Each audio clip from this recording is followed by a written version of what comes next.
अलवर के एमआईए स्थित ESIC medical college में कोविड मरीजों के लिए सेंटर शुरू करने के उद्देश्य से केंद्रीय मंत्री संतोष गंगवार आज अलवर पहुंचे। यहां पहुंचने पर मंत्री ने ईएसआईसी मेडिकल कॉलेज भवन का निरीक्षण किया और स्टाफ व जिला प्रशासन से व्यवस्थाओं के बारे में जानकारी ली। राजस्थान के पूर्व मुख्यमंत्री व हरियाणा के राज्यपाल रहे जगन्नाथ पहाड़िया के निधन के चलते कार्यक्रम को सूक्ष्म कर दिया गया। यहां अलवर सांसद बाबा बालकनाथ व श्रम राज्य मंत्री टीकाराम जूली, शहर विधायक संजय शर्मा भी मौजूद रहे। करीब 2 साल पहले 1000 करोड़ रुपए की लागत से बने इस भवन में पूरी तरह से चिकित्सा सुविधाएं शुरू नहीं हो पा रही थी। इसके चलते अलवर सांसद बाबा बालकनाथ द्वारा कोविड महामारी में इस भवन के इस्तेमाल करने के लिए केंद्र सरकार व श्रम व रोजगार विभाग सचिव से मिले थे। आज हुए औपचारिक शुरुआत में गंगवार ने कहा कि यहां फिलहाल 200 बेड का कोविड सेंटर शुरू किया जाएगा। साथ ही अन्य सुविधाओं के लिए अधिकारियों से बात की गई है। आज अलवर में इस अस्पताल को हम लोग देखने और काम के लिए समर्पित करने आ जाए थे, पर जैसा कि हम सबके संज्ञान में है, इस राज्य के वरिष्ठतम एक अपने साथी आदरणीय स्वर्गीय श्री जगन्नाथ पहाड़िया जी का स्वर्गवास हो गया।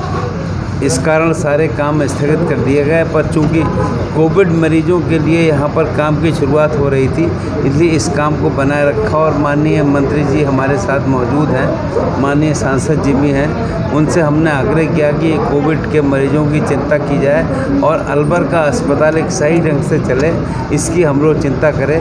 दोबारा हम फिर बाद में आकर अलवर की और समीक्षा करने का काम करेंगे और यहाँ पर मेडिकल कॉलेज जल्दी से जल्दी शुरू हो, ये हम सबकी रुचि का विषय भी है। उसके हिसाब से काम करेंगे। तो मैं अधिक न बोलते हुए आप सबका बहुत बहुत धन्यवाद देता हूं। इस दौरान श्रम मंत्री टीकाराम जूली ने कहा कि फिलहाल 200 बेड व 20 बेड आईसीयू के लिए कोविड पेशेंट के लिए शुरू किए जाएंगे और जल्द ही मेडिकल कॉलेज भी शुरू करवाने का प्रयास किया जाएगा। आज ईएसआईसी हॉस्पिटल में हमारे केंद्रीय मंत्री जी आए हैं और यहाँ की जो हमारी काफ़ी समय से डिमांड थी, उन बातों को मानते हुए जल्दी इसको शुरू करने का आज शुरुआत की है। और आने वाले समय में राजस्थान सरकार से मेडिकल कॉलेज के लिए एमओयू करा के जल्दी यहाँ पे मेडिकल कॉलेज की भी शुरुआत की जाएगी। अभी 500 बेड का शुरू हो रहा है, जिसमें 200 कोविड के बेड है, 20 आईसीयू के हैं। अलवर जिला यादव अहीर महासभा की ओर से कोरोना महामारी को देखते हुए मरीजों के लिए राजीव गांधी सामान्य अस्पताल में उपकरण भेंट किए गए। उपकरण भेंट करने के दौरान hospital PMO doctor Sunil Chauhan, जिला यादव और अहीर महासभा पदाधिकारी व सभी नर्सिंग स्टाफ मौजूद रहे। जिला यादव अहीर महासभा के अध्यक्ष भारत यादव ने बताया कि कोरोना के इस वैश्विक महामारी के दौरान अस्पताल में भर्ती मरीजों की सेवा के लिए जिला यादव अहीर महासभा ने निर्णय लिया है कि अस्पताल में भर्ती कोरोना मरीजों के लिए उपकरणों की कमी चल रही है, जिस पर महासभा ने आज राजीव गांधी सामान्य चिकित्सालय पहुंचकर करीब 5 लाख रुपए के उपकरण भेंट किए। उन्होंने बताया कि इन उपकरणों में 30 मरीज बेड, 30 आईवी सेट तथा 10 गद्दे, 10 वीपी इंस्ट्रूमेंट और 25 ऑक्सीमीटर दिए गए हैं। हमारे देश में ये जो वैश्विक महामारी को देखते हुए हमारे ज़िले में जिस हिसाब से आप लोग देख रहे हो, पीड़ित लोग कितने परेशान हो रहे हैं, तो हमारी संस्था जिला यादव अहीर महासभा ने बैठक कर ये निर्णय लिया कि हमें हॉस्पिटल में कुछ ऐसे उपकरण देने चाहिए जो आम जन के पीड़ित लोगों के काम आए। उसी उपलक्ष्य में आज जिला यादव अहीर महासभा ने 30 patient bed, 30 IV set, 30 attendant bed, 30 गद्दे, 10 बीपी इंस्ट्रूमेंट, 25 पल्स ऑक्सीमीटर और 10 नेबुलाइजर, ये आज पीएमओ साहब को अलवर हॉस्पिटल में हमने जिला।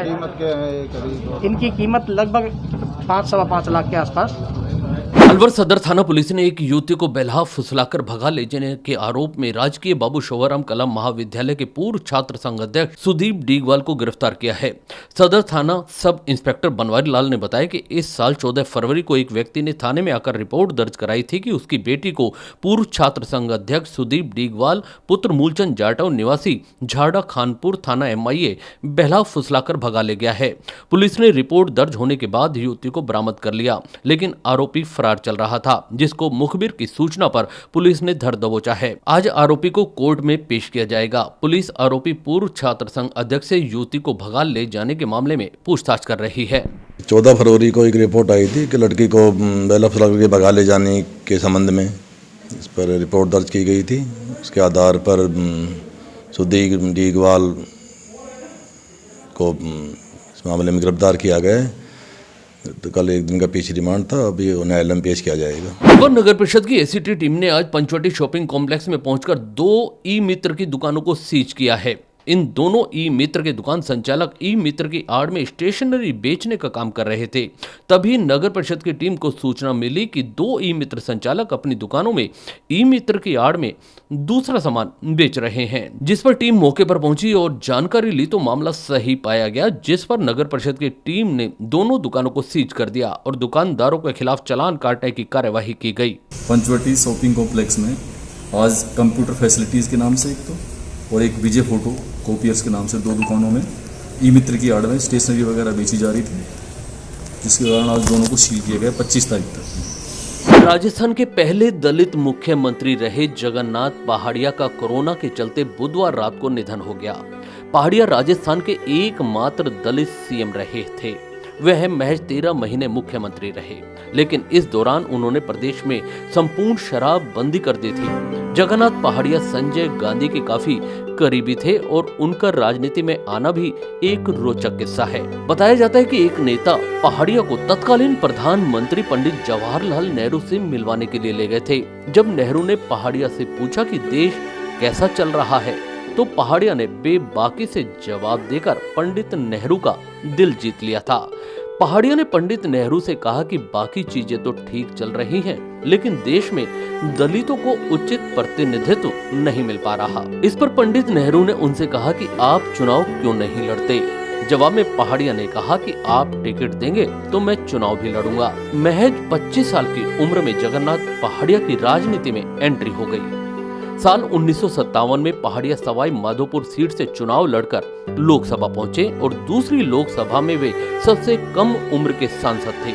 कई दिग्गज नेताओं को पीछे छोड़ जगन्नाथ पहाड़िया राजस्थान के मुख्यमंत्री बने थे, लेकिन वे महज 13 महीने ही राजस्थान के मुख्यमंत्री रह पाए। उनकी कुर्सी जाने के पीछे एक रोचक किस्सा है। बताया जाता है कि जयपुर में एक समारोह में उन्होंने कवयित्री महादेवी वर्मा की कविताओं को लेकर टिप्पणी की थी। उसके चलते उन्हें अपनी कुर्सी गंवानी पड़ी। जगन्नाथ पहाड़िया संजय गांधी के बेहद करीबी माने जाते थे। ऐसा माना जाता है कि संजय गांधी से नजदीकी की वजह से ही उन्होंने राजनीति की सीढ़ियां तेजी से चढ़ी। कई दिग्गज नेताओं को पछाड़कर वे राजस्थान के मुख्यमंत्री बने थे। दिल्ली के राजस्थान हाउस में विधायक दल की बैठक में उन्हें नेता चुना गया था। इस बैठक में संजय गांधी खुद मौजूद थे। राजनीतिक हलकों में सियासी घमासान मचा हुआ है। हाल ही में विधानसभा चुनाव में बुरी हार के बाद पंजाब और राजस्थान के घटनाक्रम ने कांग्रेस पार्टी की चिंताएं बढ़ा दी हैं। कांग्रेस पार्टी को डर है कि इन दोनों प्रदेशों में विधायकों की नाराजगी को जल्द दूर नहीं किया गया तो आगे चलकर कुछ और विधायक पार्टी से इस्तीफा दे देंगे। पंजाब कांग्रेस में पार्टी को बहुत ज्यादा डर नहीं है, लेकिन हाल ही में हो रहे घटनाक्रम से राजस्थान में विधायकों की नाराजगी पार्टी को भारी नुकसान पहुंचा सकती है। प्रदेश के सत्तारूढ़ विधायक हेमाराम चौधरी के इस्तीफे और चाकसू से पार्टी विधायक वेद सोलंकी के मुखर होने को पार्टी सूबे के मुख्यमंत्री अशोक गहलोत सरकार पर काफी दबाव के तौर पर देख रही है, क्योंकि लगभग पिछले 1 साल बीत जाने के बावजूद पूर्व उप मुख्यमंत्री सचिन पायलट के समर्थकों को सरकार में कोई महत्वपूर्ण जिम्मेदारी नहीं मिली है। कैबिनेट मंत्रिमंडल विस्तार और दूसरी राजनीतिक नियुक्तियां नहीं हो पा रही। पिछले साल जुलाई में सियासी संकट के दौरान सचिन पायलट खेमे का साथ देने वाले एक विधायक ने बताया कि हमें अपने क्षेत्र से जुड़े कामों को कराने के लिए काफी मुश्किलों का सामना करना पड़ रहा है।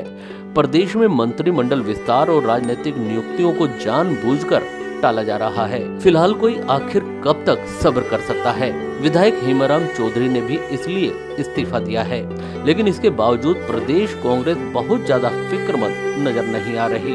कांग्रेस पार्टी के एक सीनियर नेता ने बताया कि हेमाराम चौधरी के इस्तीफे को लेकर पार्टी को बहुत ज्यादा गंभीरता से नहीं लेना चाहिए, क्योंकि चौधरी इससे पहले भी कई बार इस्तीफा दे चुके हैं, लेकिन उन्हें मनाने की कोशिश जारी है। उम्मीद है जल्द ही वह अपना इस्तीफा वापस ले लेंगे। फिलहाल प्रदेश में बकौल उनके राजस्थान में सब ठीक है और कांग्रेस पार्टी एकजुट है। केंद्र सरकार ने किसानों को तोहफा देते हुए डाई अमोनिया फॉस्फेट खाद के एक बैग की कीमत को कम कर दिया है। प्रधानमंत्री नरेंद्र मोदी ने बुधवार को अपने ट्विटर हैंडल से ट्वीट करते हुए यह जानकारी साझा की। पीएम मोदी ने अपने ट्वीट में लिखा, सरकार किसानों के जीवन को बेहतर बनाने के लिए प्रतिबद्ध है, इसलिए अंतर्राष्ट्रीय मूल्यों में बढ़ोतरी के बावजूद हमने उन्हें पुरानी दरों पर ही खाद मुहैया कराने का निर्णय लिया है। आज के फैसले के बाद डीएपी खाद का एक बैग 2400 रुपए की बजाय 1200 रुपए में किसान को मिलेगा। दरअसल सरकार ने डीएपी पर मिलने वाली सब्सिडी की प्रति बोरी 500 रुपए से बढ़ाकर 1200 रुपए कर दी है। सरल शब्दों में कहें तो सब्सिडी को 140% बढ़ा दिया है। इससे किसानों को 2400 रुपए प्रति बोरी की जगह अब 1200 रुपए कीमत चुकानी होगी। प्रधानमंत्री नरेंद्र मोदी की अध्यक्षता में बुधवार को हुई उच्च स्तरीय बैठक में यह फैसला लिया गया।